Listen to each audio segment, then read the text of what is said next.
ตัวนี้เป็นบ้านกุดแขไปเบิ่งมาโลดสิยาวอย่างไร ลินน้ำได้เนาะบ่แดนบ้านกุดแขพี่น้องเนาะ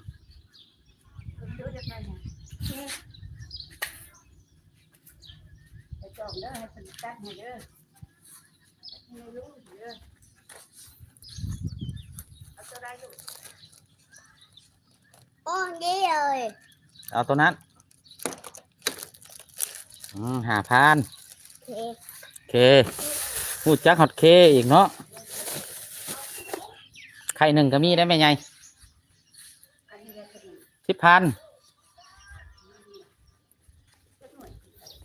สามหน่วยแล้วไหม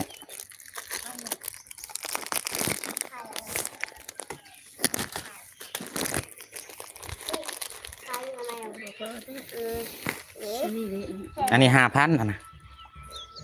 เป็น15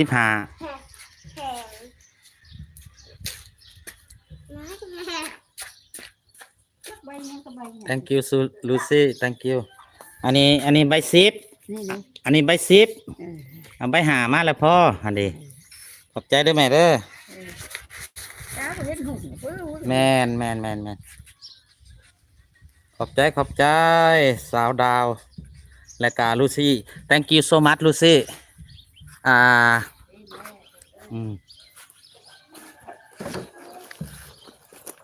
11 โมงแล้วพี่น้อง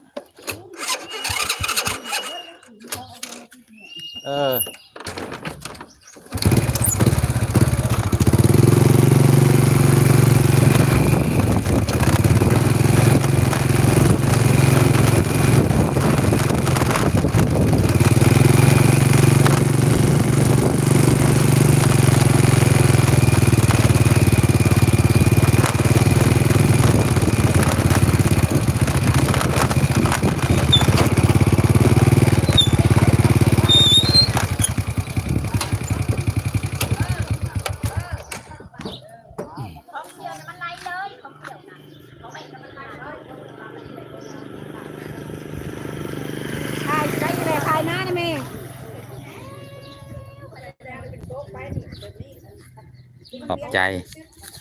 ตัวที่มันไหลมาไหลมาอัพถ้าว่ามันบ่ตัดก็สิมันก็ไหลมันก็ไปแทงคือกันเฮ็ดหยังเฮ็ดบุญบ่เป็นโต๊ะบนจุดชาวบ้านวันนี้ถ้าเอาสิแล้วมันดำมันตัดไปมื้อใดแหละมื้อนี้แบบมีพรพร้อมบ่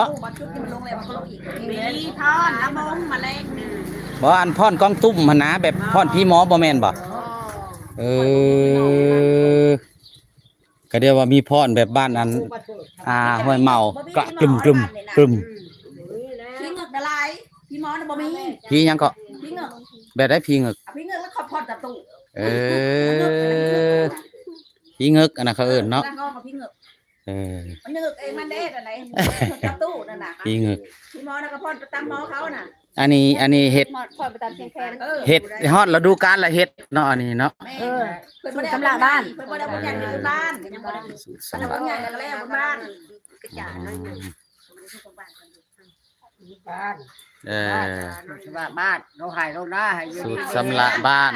ลงไห้ลงนาให้อยู่ดีมีแห้งเข้ามาได้หลายปีจะบ้านนี่ปีสิมานี่เขาได้หลายหากมีที่ผู้วานเอาบ่มีผู้ดำอยากได้หลายติมิ้นเลยจ้ะมิ้นบ่เห็นคันนาไปใส่ไข่พาไปเรือไปคันนาดินทรายแมน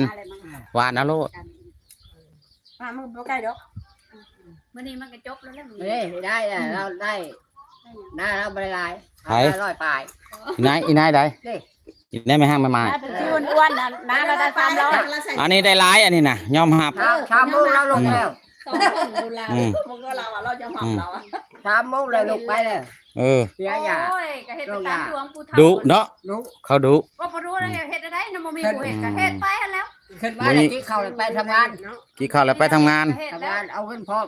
โอ้อาศัยผู้เดียวเนาะเราผู้เดียวเราก็อยากได้กับพี่ลึกแล้วอ่ะไปก็บอกเราอ่ะอันนี้ใครแน่นาอยู่ปุ๊อยากไปก็ไปบ่อยากไปก็อย่าเตรียมได้เตรียมแล้วบ่เตรียมได้ไทยหุดแล้วเลยได้นาอยู่ไก่นะช่องแล้วมันบ่แล้วเลยแสดงว่าเจ้าสิยอดเงินหน้าเอาใหม่3 คำเขาก็ยอดได้บ่นี่